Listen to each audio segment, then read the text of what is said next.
Okay, amazing. Well, so I'm really excited to be hosting the Climate Farm School course for farm-based educators again this year. Last year, we hosted this program for the first time in partnership with the Farm-Based Education Network, thanks to Vera and her partnership and advocacy for this to happen.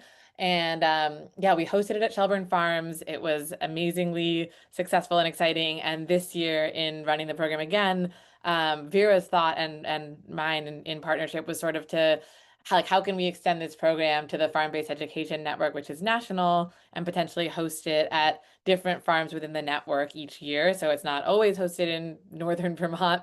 And Elliot and the Hidden Villa team were really excited to jump in as hosts for 2025.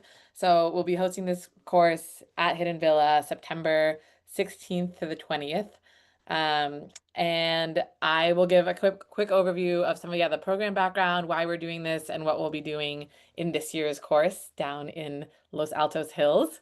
Um, so yeah, so kind of the genesis and motivation for this course existing was thanks to my pre-existing relationship with Vera and the folks at Shelburne Farms on sort of how do we train people who work in farm-based settings or garden-based education settings to be having conversations around climate change, the climate crisis, climate emotions, climate anxiety, all the things that come up around that with the people that they're serving in their farm-based educational role.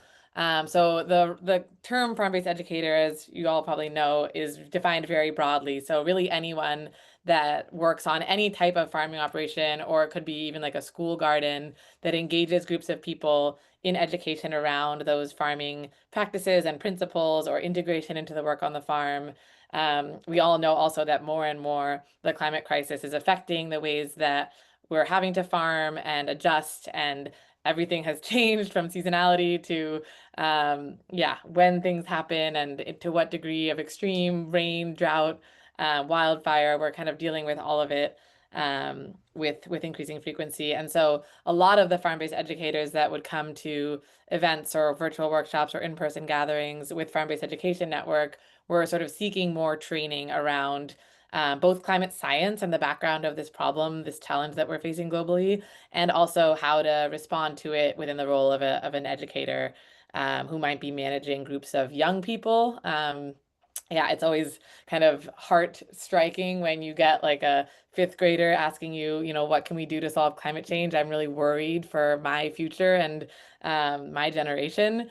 And so being able to respond to that and to engage people in the work that's always so beautiful around growing food together in a way that feels connected to solving this larger problem of climate change is really what Vera and I were excited to develop more resources around. And doing what I do in my role as the founder and executive director of Climate Farm School, I really strongly feel that in-person and experiential learning is the best way to talk about a problem, especially as large as climate change. So kind of modeling what we might do with students or participants in farm-based educational programming, I thought it would be a great idea to convene farm-based educators as their own community and give them knowledge, resources, and time to connect and physically work together in person on one of the amazing farms across the network, and feel more resourced as a result to be an educator that's trained on climate change, that has the training and the resources. There's like an online curriculum that everyone will have access to, but I also think the community and the network is key to have people to reach out to or share some of the things that come up. It's almost like a subgroup within the Farm-Based Education Network to bring up climate related questions, concerns, resource sharing, and make everyone feel more empowered as a result. So that was our goal with our first year of running this program partnership. And yeah, I would say the response was really amazing. We had more people applying to the program last year than we could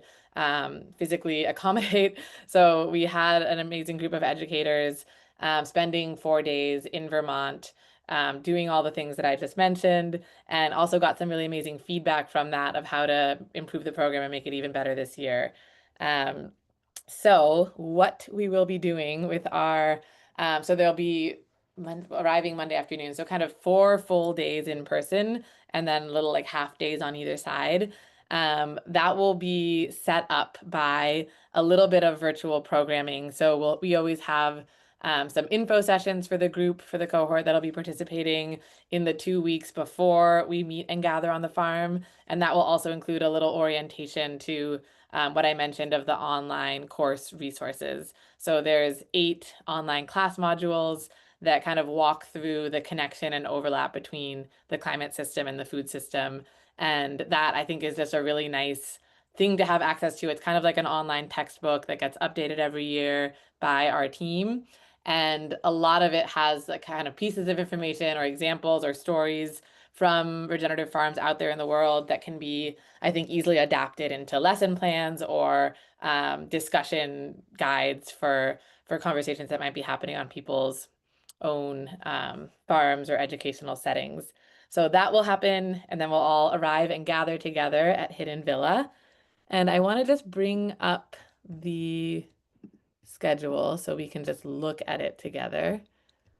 1 second, let me share my screen. Okay. So yeah, so our working agenda, of course, always subject to change as a disclaimer due to any number of things, is that we will gather at Hidden Villa. Oh, actually, Monday the 15th. Sorry, I misspoke. It's the 15th to the 20th. Monday the 15th, we'll gather at Hidden Villa in the afternoon. We'll have our opening circle together as a group and our first dinner. We, at all of our courses that we run with Climate Farm School, we always bring a resident chef who is really like a chef educator who will help bring alive some of the course themes and certainly produce and products available from the local host farm to our tables and plates every evening. And participants will also have the opportunity to cook with the chef of the week, who this week is Gary Podesto. He's amazing. In teams of 2, usually each night we'll have a team helping prepare the meal.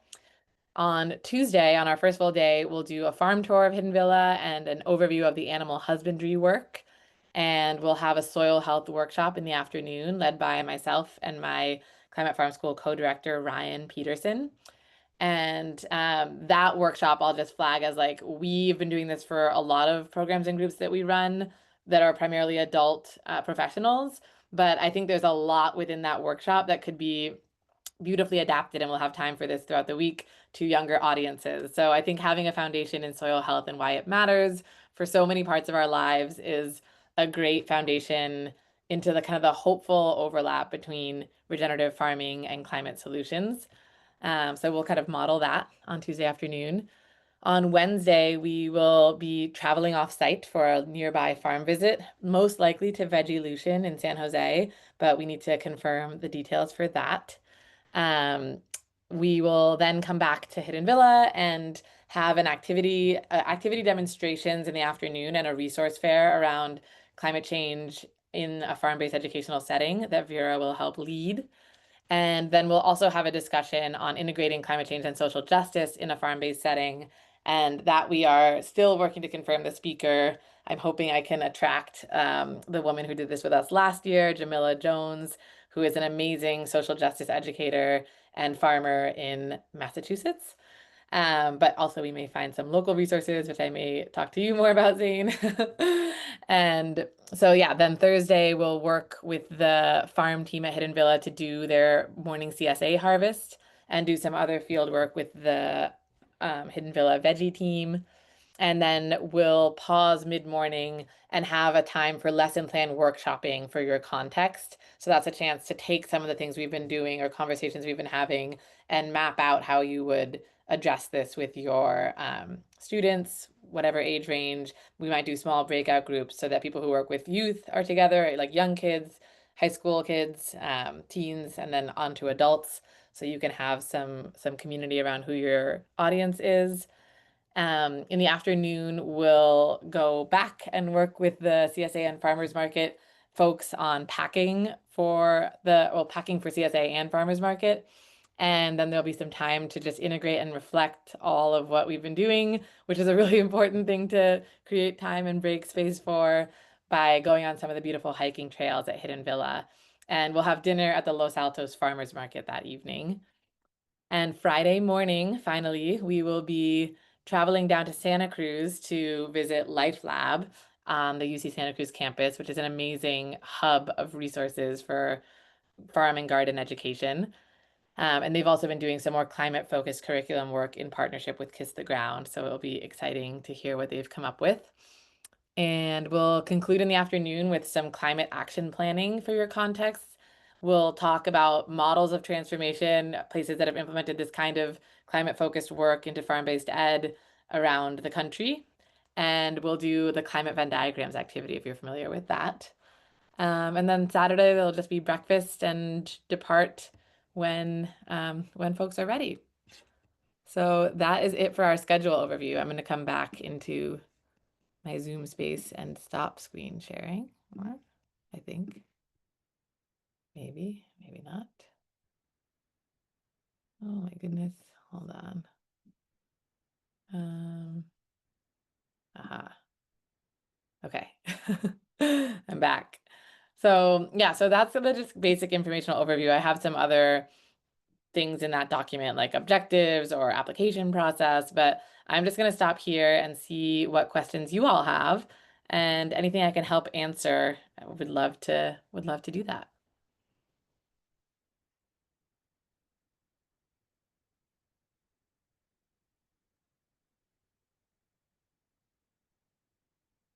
Hmm.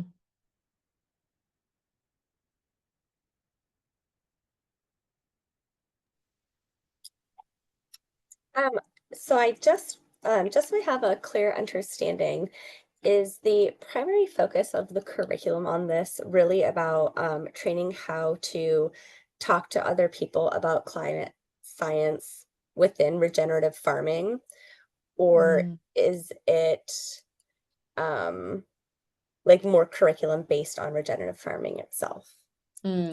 That is a great question.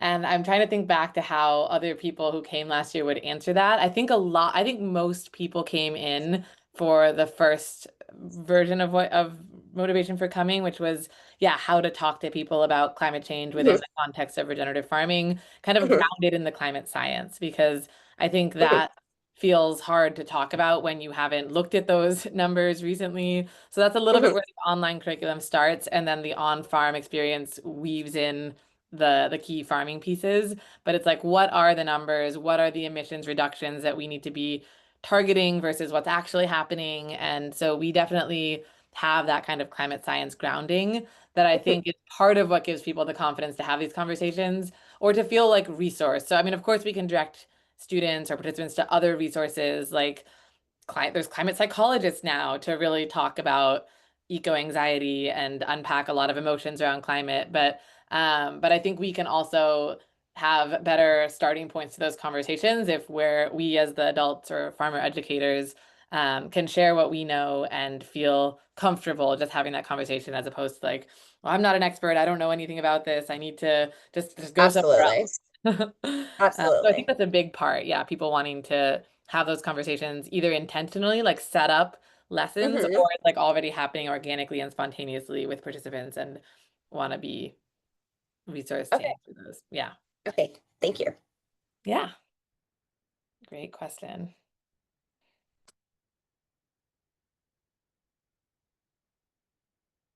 I think another thing to just mention that I was thinking of in sharing this is that we had participants last year from all over the country, and that's great. We welcome and appreciate that. We actually had a couple participants from outside the U.S. Who are part of this larger farm-based education network, and so I imagine again it will be a national cohort of folks. We have a process for requesting scholarship support to attend, or if you need any documentation to get professional development support from your employer or organization you're a part of, we can definitely provide that. Um, right now, I think we are not able to offer travel assistance, but we definitely want to work with people and encourage anyone interested to apply so we could see kind of what creative solutions exist across these three organizations, Climate Farm School, Hidden Villa, and Farm-Based Education Network coming together to offer the program.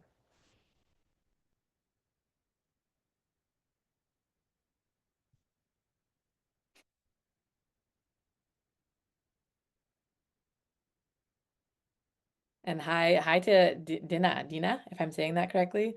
I'm so glad you were able to join. And yeah, let me know if you or Zane, if you have any specific questions that you were hoping I would get into, let me know. No, I didn't have any specific questions. I just really appreciated the time to like interact and like learn about the program from a person rather than just the materials online. So thank you for having the time.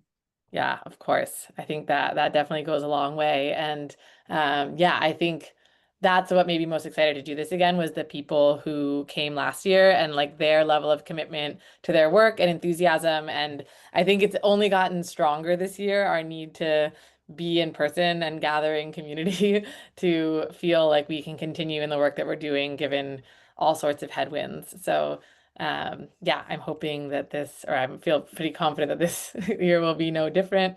And yeah, and Dina, no worries if you can't unmute, but you have any question to put in the chat. Oh, you're outside the US. Any ways to engage? I think if you are on the Farm-Based Education Network listserv, that's already a great place to be connected to this community. If you're not, I can help you get connected to that listserv that Vera runs. And I think, yeah, maybe send me a follow-up note if you are interested in accessing things like the online curriculum without the in-person component if you're not able to travel to the US at this time. I'll drop my email address in the chat. Okay, cool. Awesome. Um, Well, yeah, I think I covered most of the key pieces. And again, I feel like I welcome an open conversation with any of you or other folks in your network. I will maybe like pause the recording here and share this with anyone else who couldn't make it.